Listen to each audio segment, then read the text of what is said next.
All right, so I've got a really interesting shop upgrade to talk about, and that is this vintage record vise.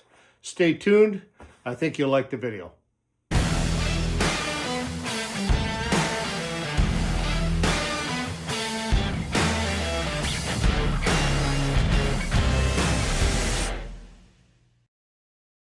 All right, so the story on this record vise starts about 2 years ago, January 26th. Right now, January 24, I got a call from a friend of mine, Kevin Gerardin, a fellow carpenter and actually finishing carpenter that works on stairs and railings. And we got to talking about things. Turns out he had terminal cancer. So I talk a little bit more about this in my video called Tools New and New to Me. And I'll put a link to that video, and it talks a little bit more about Kevin and what he went through. But I spent a lot of time with Kevin, and I knew that I needed a vise in my shop. I had looked at vacuum system vises and that sort of thing, and I thought, no, I just need a vise. And I actually bought a bit of a clunker of a vise from a collector, and it was about 80 bucks. And then as I got to talking more with Kevin, I discovered that you want a record vise. If you can come across a record vise, and in fact, he had one. And to make a long story short, before he passed, he wanted to give me this vise. So I did not pay for this baby. A little about the vise. It is a 52.5A vise. And I've recently done a little bit of research on the University of Google and discovered that this vise is probably from the late 30s to 40s, 1940s.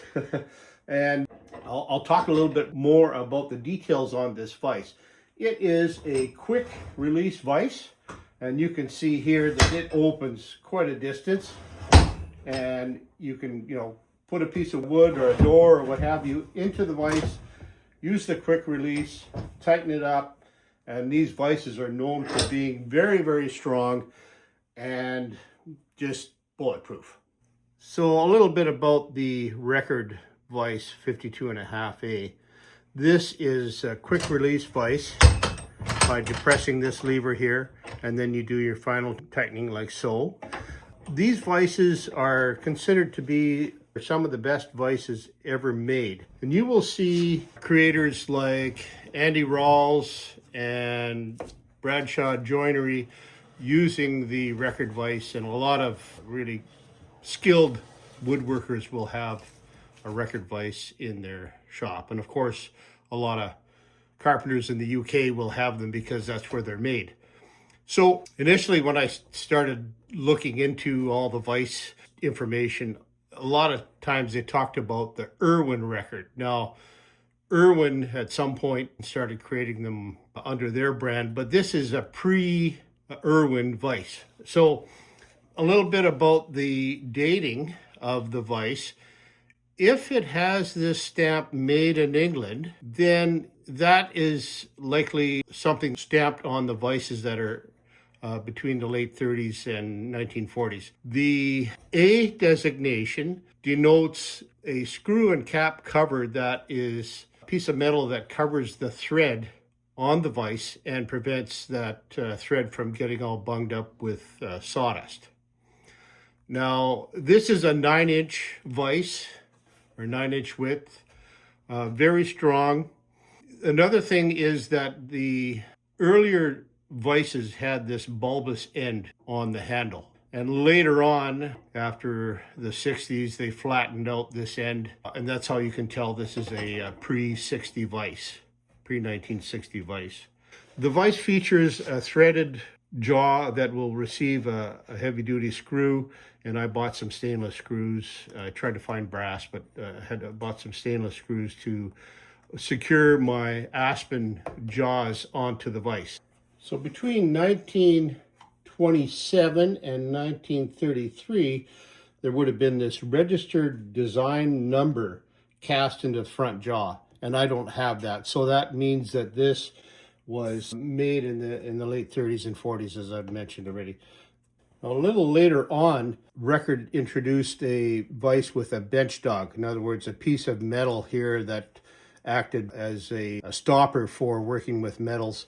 And this one doesn't have it, so that sort of puts that, again, at that late 1930s era. So what I've done on my aspen jaws, I've put a couple domino holes so I can put a, I believe it's an 8 mil by 50 mil domino in there. And if I put a piece of 1.5 or 1 5/8 stock in behind this and put a domino in that as well, then I'm able to use that in that fashion if I feel that's necessary. Well, again, according to the research I did, if your Record vise has an E after the number here, so if that was an E, that was introduced in 1963 and denotes a quick release vise. But this is a quick release vise, but it's again an older model. Now this thing is super strong.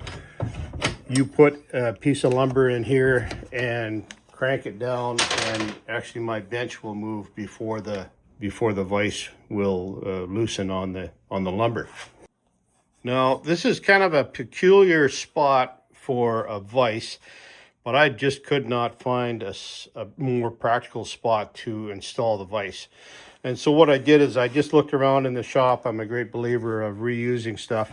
And I found this great big piece of 4x10 fir that I used on a huge rafter jack installation on an old house. And so I just milled this down.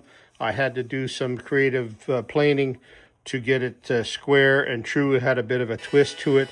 And so I mounted the vise on this piece of fir, and then it happened to, with a little bit of trimming, it happened to fit between my two benches just perfectly. Now the Record vise has some interesting cast, the 90-degree fins that I had to mill out on this piece of fir so it would receive it.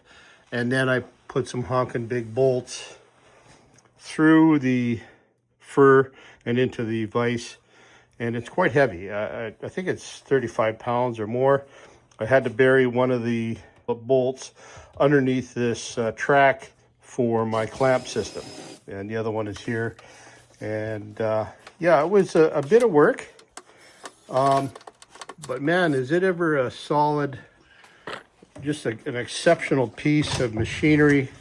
And considering this thing is much older than I am, probably by 25 years or more, this thing is really well made, really solid.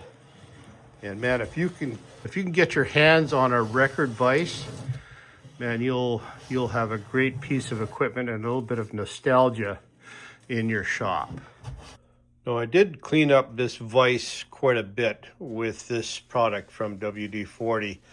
It's a degreaser, and it did a pretty good job. I didn't bother with some of the paint splotches. I just didn't want to get too carried away. But I will mention that WD-40 stuff took the paint off this little Record sticker. So that's unfortunate. But I mean, it's still there. It's still intact. It's a working vise, so I don't really care whether it's mint condition. I'd rather have it original. All right, so that is the story on my Record 52.5A vise, made in Sheffield, England, probably late 30s, early 40s. And if you've listened to this video this long and you have a vise like this, let me know in the comments. Also, if you want to correct me on some of the details on this, feel free to do that. I'm not an expert. I just dove into the internet to find out all the details on this great piece of equipment. And if you have any questions or comments, leave them for me and I will answer them. Thanks for watching, and don't forget to like, subscribe, comment, share it with your woodworking friends, help grow the channel, and we'll see you on the next video. Take care.